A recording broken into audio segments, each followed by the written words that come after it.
Hello friends, how are you all? So let us begin a new lesson which is lesson number 14, and in this lesson we are going to study corporate finance.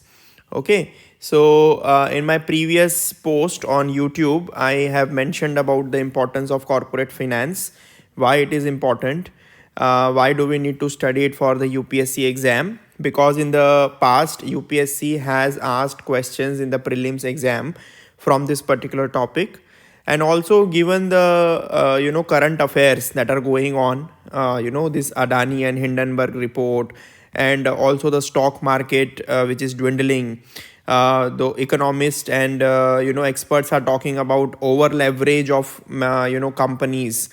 So all these issues we need to understand, and for that we need to know a few basic things.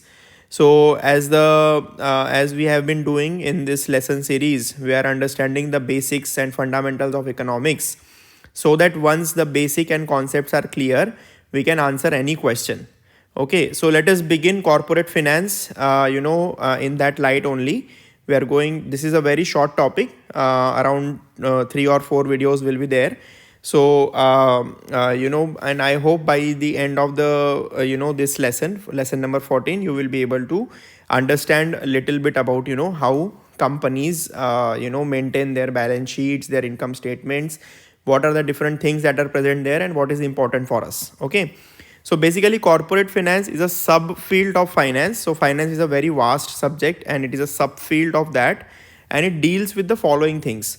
So what does the corporate finance deals with? Okay, what does it deal with? It deals with, first thing is funding sources of a company or corporation. Okay, so it studies what are the different sources of funding for a company or corporation. Like for example, we know that the company, it can have funding through equity mode or debt financing, or issuance of bonds, right? So many, by taking loans, etc. So there are so many different ways in which a company can finance, company can get fund. Then next topic is capital structuring. Capital structuring is also basically it basically means what is the structure of the overall capital of the company. For example, how much is equity and how much is debt. So if equity is say 60% and debt is say 40%, so this is a capital structure of the company. Okay, this studies basically what is the optimum capital structure for a company, and whether a company is taking more risk by taking more loans and more debt, etc. So so this particular topic deals with that. Then the third one is accounting, managing cash flows, and taxation also. Okay, so the companies, they have to maintain their accounts, right, for audit purpose, for accounting purpose. So how accounting is done, how income statements are maintained, how cash flow statements are maintained. So cash flow is also very important for a company, because it needs to manage its cash properly so that it can run its day-to-day operations. It can pay salaries to the people, it can pay taxes. Then taxation also, right? So there is a one different separate field for taxation of corporate, right? They, how do they defer tax payments, and how do they manage to pay their taxes. So there are so many different things. Then, and the fourth one is investment decisions, capital budgeting. Basically how much retained earning should be invested back, how much it should be paid as a dividends, right? So investment decisions, whether a company should invest in a new project or not, whether this new project will be profitable, in how many years this project will give returns. So all those things are dealt with in this particular topic. So corporate finance deals mainly with these four things we have seen here, these four things, right? However, as we know, it is a very vast field of study. Okay, if we go on to study corporate finance, it can take one entire semester, and it takes itself, it might take around 70 to 80 hours of study. So it is a very vast study, but for UPSC exam, we will limit ourselves to understanding the following things. Okay, we'll only try to understand 2-3 important things. First of all, we'll try to understand companies' balance sheets, then income statements of company, and various financial ratios like leverage ratio, coverage ratios, etc. So we'll just try to understand these three things for UPSC exam. So let us begin. Let us start with balance sheet. So balance sheet contains the details of a company's assets and liabilities. Okay, we already know what is asset and what is liability. We have already studied this. So asset is basically something that a company owns. Okay, something that a company owns or it will receive payment for. Receive payment for. So asset is company that is, that is owned by a company, or it will receive payment for that something. Okay, for example, you have sold goods to somebody, you are going to receive payment for that. So that becomes your asset, that receivable, something that you are going to receive. So that becomes part of assets. And liabilities is something that you owe to others. You owe to others, that you have to pay to others. Okay, for example, you have taken a loan, so that is your liability. So liability is something that you owe to others. Okay, you owe to others. And balance sheet contains the details of a company's assets and liabilities at a specific point in time. Okay, so it is a stock variable. For example, balance sheets are shown at the end of every quarter maybe. Okay, so for example, quarter 1 of 2020, then quarter 2 of 2021, or it can be shown annually also. Okay, annually, for example, at the end of the year, that is on 31st December 2022, this is the balance sheet of the company. So this was the position of asset and this was the position of liabilities. So that is how it is shown. So it is a stock variable. It shows what is the stock of assets and what is the stock of liability at a particular point of time. Okay, so that is balance sheet. Now, what is the use of balance sheet? So balance sheet is used to evaluate a company's performance by investors, creditors, and other stakeholders. Okay, so by looking at the balance sheet, investors in the company, creditors meaning the banks which are giving loan to the company, and other private people also, so they can evaluate company's performance. Okay, what is the position of its assets, what is the position of its liability, how much loan it has taken, how much risk this company is holding, whether this company is able to generate profits or not. So it is used to evaluate company's performance. And one can compare a company's current assets and current liabilities to determine the company's liquidity. Okay, we are going to see this, what is current assets and current liabilities, and what is liquidity also. So this is one of the important things that is done by looking at the balance sheet. In order to determine a company's liquidity, we have to look at these two things, current assets and current liabilities.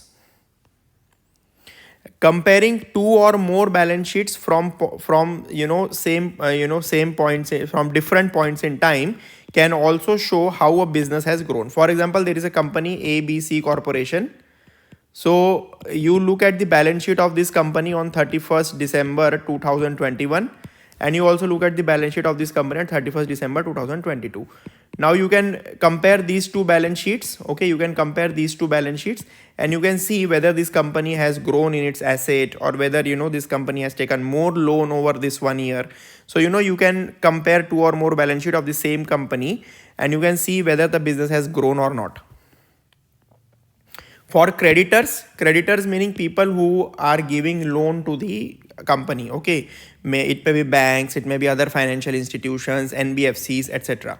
So for creditors, they can look at that if current assets are more than current liabilities, that is your current assets meaning something which you own are more than your current liabilities, the company can fulfill its short-term obligations. Okay, short-term obligation meaning something that it has to pay in 1 year. Okay, obligation meaning something that it has to pay in 1 year. We'll see, we'll look at this detail, why 1 year, and but from here we can understand that if assets are more than liabilities, then obviously a company owns more than what it has to pay to others. So basically, by looking at this, we can say that a company can fulfill its short-term obligations, and it can also see how much financial risk a company is taking. Okay, how much financial risk that company is taking, that we can also see from that.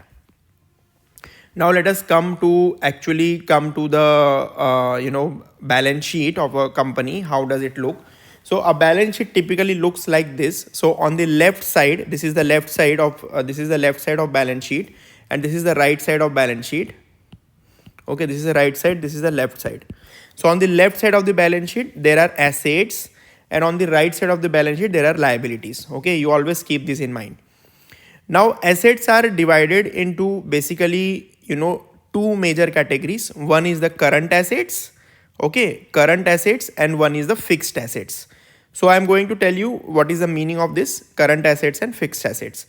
Similarly, on liability side, there are two main categories. One is the current liabilities and long-term liabilities. Okay, now and try to understand the meaning of current assets and current liabilities.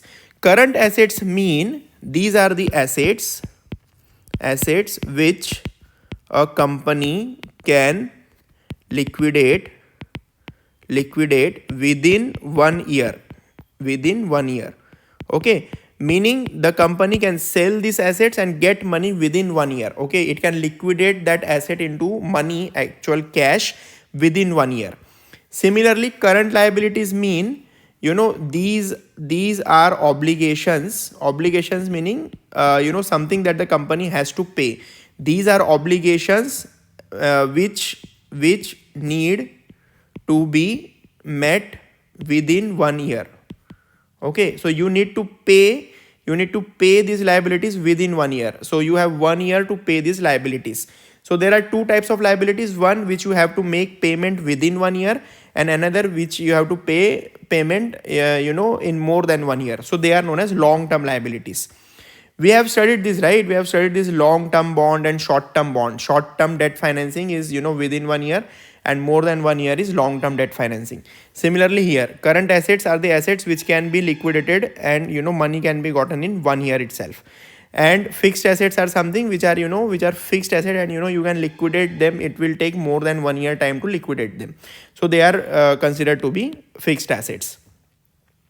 Now what all comes under current assets? So cash is already liquid, cash is already cash, so within seconds you can get cash. Then receivables, account receivables, right? Account receivables basically mean, okay, account receivables basically mean that if you have sold somebody to your vendor, to your customer, then you are selling it on credit. For example, you are selling 10,000 rupees of goods to your customer, and that customer is going to pay you later. So usually receivables are usually the maximum period that is given for payment is 1 year. So that is why all the receivables, for example, the total receivable, the total amount that you are going to receive from your customers is 1 lakh rupees. Okay, 1 lakh rupees within 1 year. So it becomes your account receivable. So you are going to receive this 1 lakh rupees within 1 year. So it is your asset, and it comes under current assets. Then inventory also. For example, you have stock of your products, your goods which need to be sold, and usually inventory is also considered to be current asset, because within 1 year usually you sell your inventories. Okay. Then there are investments. You make some investment in that. There are fixed assets like land, buildings, equipment, etc. So these are the fixed assets. We don't need to understand, we don't need any further explanation on this, because we already know what are these. So these are also assets. Then there are some intangible assets. Intangible assets meaning which are not physical, okay, which are not physical, which have value. Right, for example, goodwill, trade name, your copyright, patents, trademarks, etc. So they are intangible assets and they have some value also, but they are not physical assets. Then there are some other assets. So when you sum up all these, when you add all these different kind of assets, okay, you get the total asset. So total asset is, say for example, okay, there is some amount of, so for example, you have a 5 crore rupees of total assets. Okay, you have 5 crore of total assets. So that is a total asset that your company is having. Now in current liability also, what is a notes payable? For example, you have taken some very short term notes payable, meaning these are the short term bonds which you have issued and you need to pay them. Okay, they may be commercial papers also. So these are notes payable within 1 year. Then accounts payable. So just like account receivables, there are account payables also, because you are also taking raw material and other things from your vendors, from your somebody from whom you are buying things. So you need to pay them within 1 year. So that becomes your current liability. Then wages payable, you need to pay wages to the people within 1 year. So that is wages payable. Interest payable, you need to pay interest also once a year, maybe to the bank, or twice a year, 4 times a year, like that. So interest payable. Tax payable, tax also you need to pay within 1 year. So all these are the part of current liabilities, and there are other components also. Then in long term liabilities, there are notes payable, meaning the bonds, these are the kind of, bonds only which are payable, bonds payable. Then you may have taken loan from some bank or something, that also becomes part of notes payable. So you have taken, long term loans and you need to pay them, after 2 years, 5 years, like that. So if you sum up this current liabilities and long term liabilities, you get the total liabilities. Now apart from the liability meaning which you have to, which you have taken from others, okay, you have to pay to others, there is something called owner's equity also, owner's equity or shareholders equity.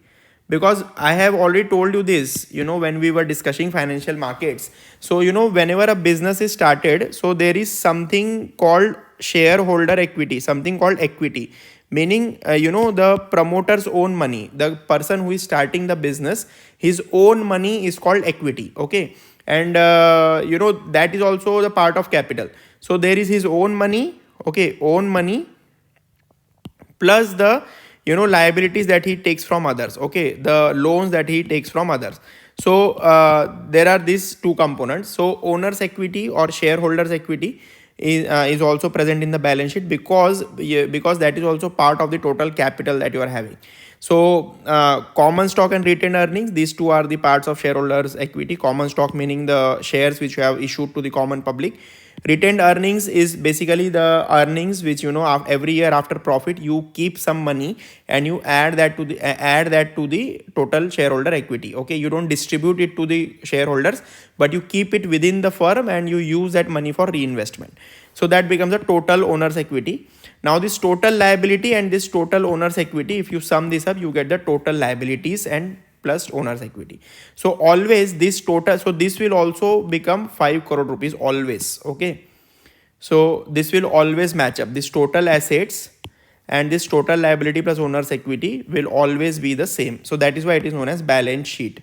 It will always balance, okay, it will always balance. So this we need to keep in mind. So basically we have seen that assets are classified into there are three classification of assets. One is based on convertibility. So how fast that asset can be converted into cash, into liquid, liquid asset.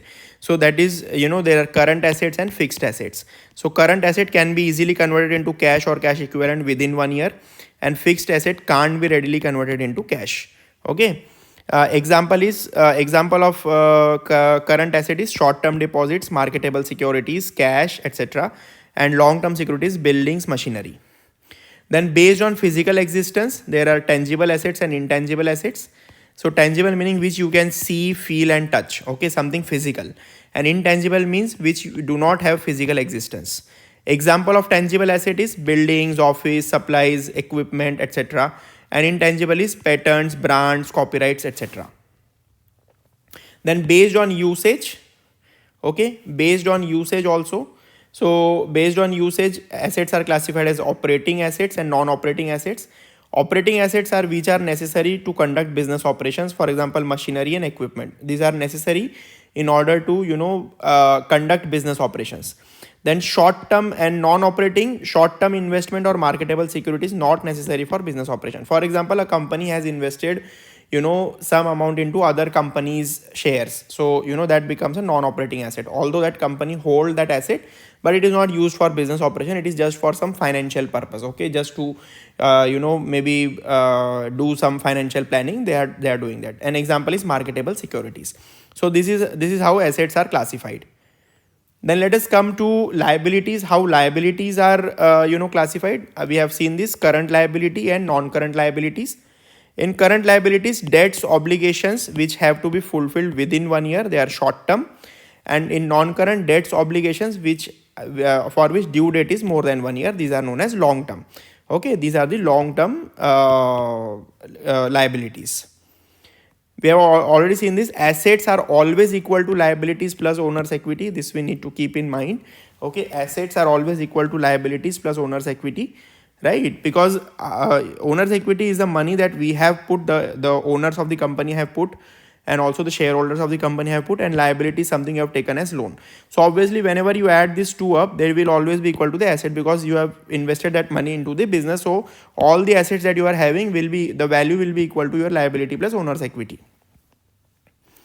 Now when assets are more than liabilities, for example, if assets are more than liability, it means owner's equity is positive. Okay, it is simple algebra. Okay, that means if asset is 10, liability is 5, so owner's equity becomes 10 minus 5, which is positive 5, right?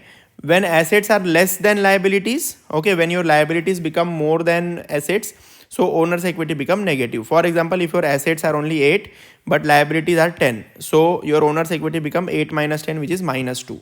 Okay, so basically this person is getting bankrupt, is not holding any, he's holding a negative equity, meaning that he has to pay more than his total assets, meaning it is a kind of failed business kind of.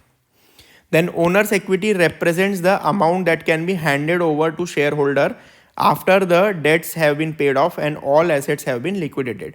So what is shareholder equity? Basically, for example, if you want to liquidate the business, you want to close down the business, you will sell all the assets, okay, all the current and non-current assets, long-term assets, everything you will sell, you will get some money.